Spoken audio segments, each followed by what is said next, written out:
Hey everyone, this is Cody. Today I'm going to show you how to remove the long extractor from a Sig Sauer P226 slide in order to access the firing pin channel for cleaning. Now on the legacy slides, this was really easy. All you have to do is push over a pin and you'll get access to the firing pin channel.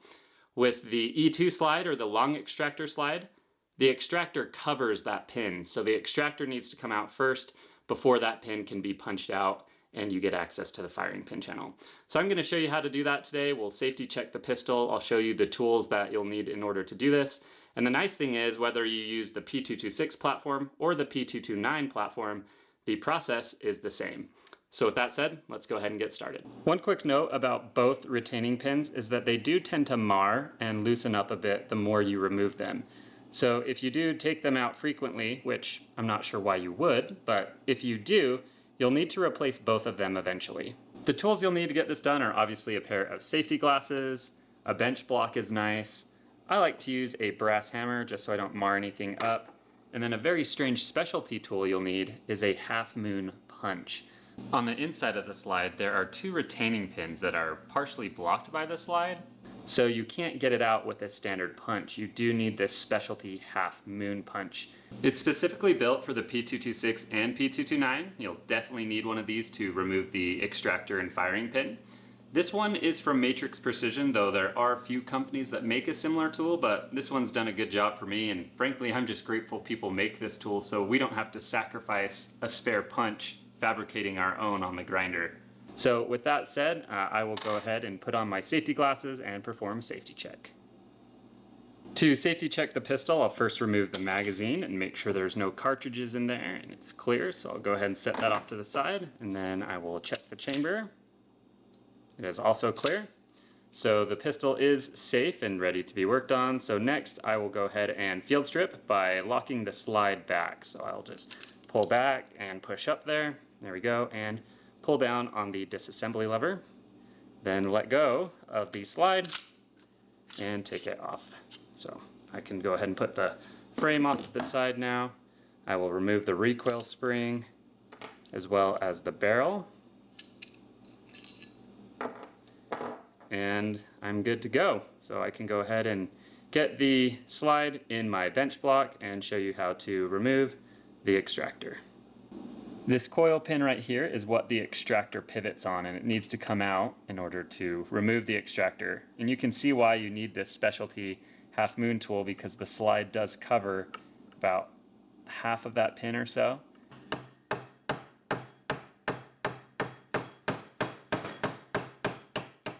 You can see the pin is coming out the top of the slide.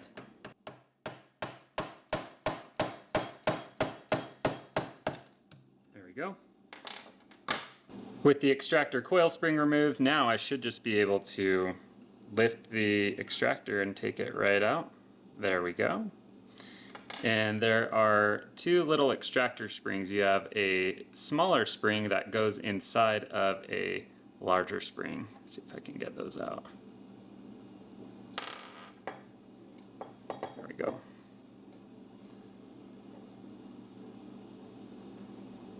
Large spring, small spring, they just slip together. Now that the extractor is out, now you can see the next coil pin, and that is also partially blocked by the slide, so you still need to use the half moon punch to get that out of the other side, and that's what's going to give us access to the firing pin channel. One quick note to mention is that the extractor coil pin I just got out is not the same as this coil pin in the slide. They are two separate pins. For this pin, I'm going to switch to a normal hammer just so I can get more force on my punch. And I've tried to get you as much light as possible here so you can see this. Let's see if I can get this out here.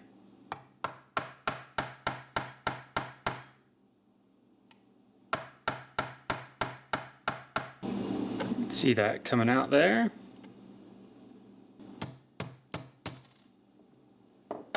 With both pins removed, I'm now able to take out the firing pin. So I'm just going to push on the firing pin safety here, and that's going to release that back.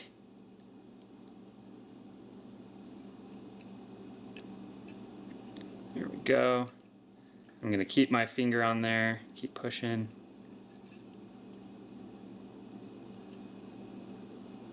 Then I'll just pull out the firing pin safety. There we go. And flip the slide over and the spring will come out too. Now I can go ahead and clean out the firing pin channel, get everything nice and clean here. The firing pin spring does sit on a little shelf here, so you just kind of have to give it some help to get it off. There we go, just like that. I've got some CLP on a cotton swab, and I'm just gonna put that down the firing pin channel and see how good I can clean this up here.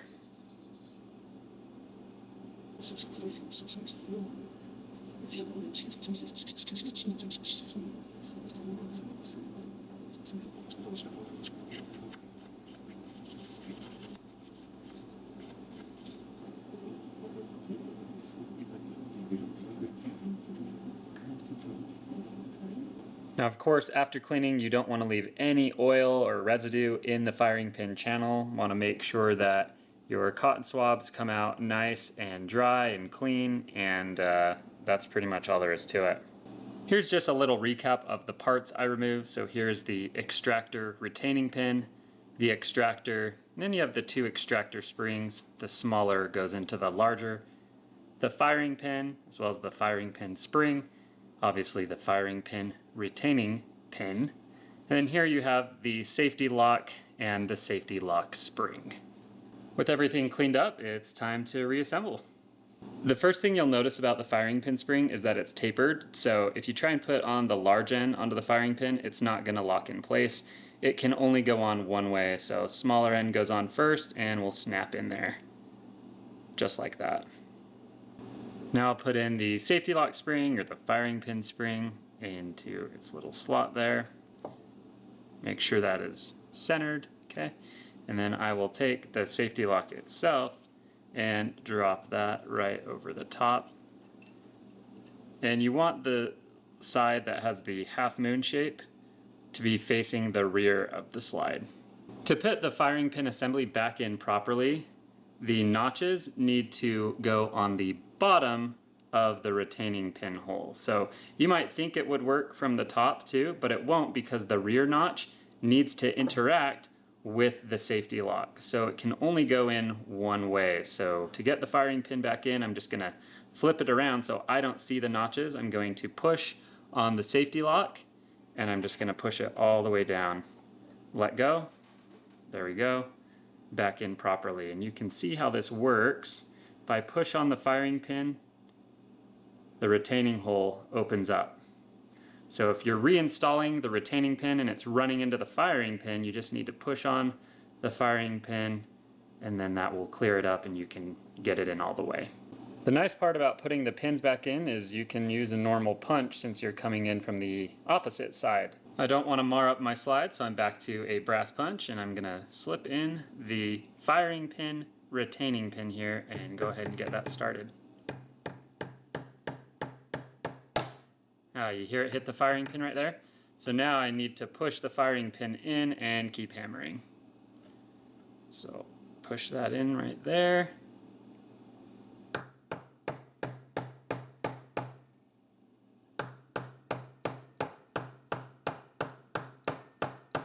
Okay, that should be in now.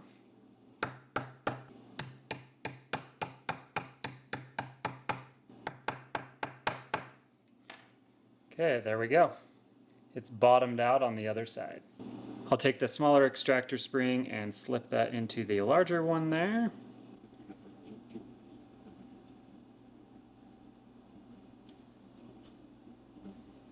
Before putting the extractor back in, I like to take a brush and clean under the extractor claw really good, because you might as well. The part's already out, so we might as well clean it and make sure that it's good to go.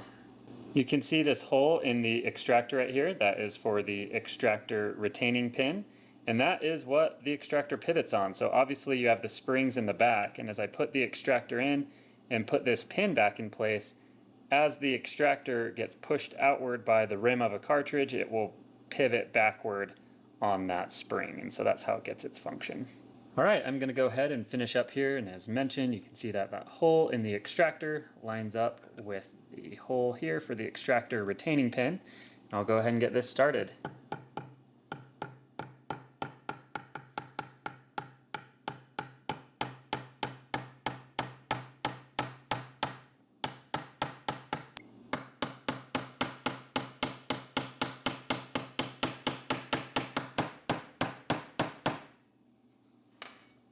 To start the pins, I do like to use a brass hammer just to minimize the chances of marring the slide.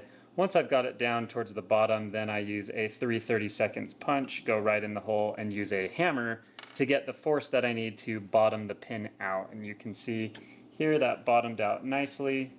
And you can do a little function check with the extractor by pushing on the back of it and making sure that it has its springiness there. Perfect, there we go. And I'll just throw this back together real quick. So, barrel in, and the recoil spring.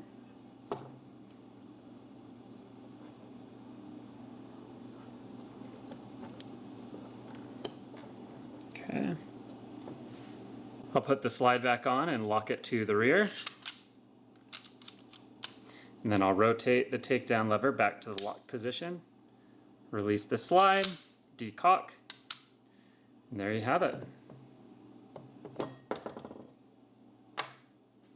Well, there you have it. That is how you remove the long extractor from the Sig Sauer P226 and P229, as well as clean the firing pin channel. Honestly, the hardest part of this is just finding the right tool for the job. Once you have the half moon punch, the rest of it is pretty easy. So I hope that you found this video helpful.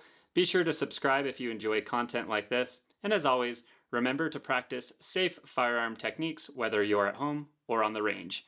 Thanks again and see you later.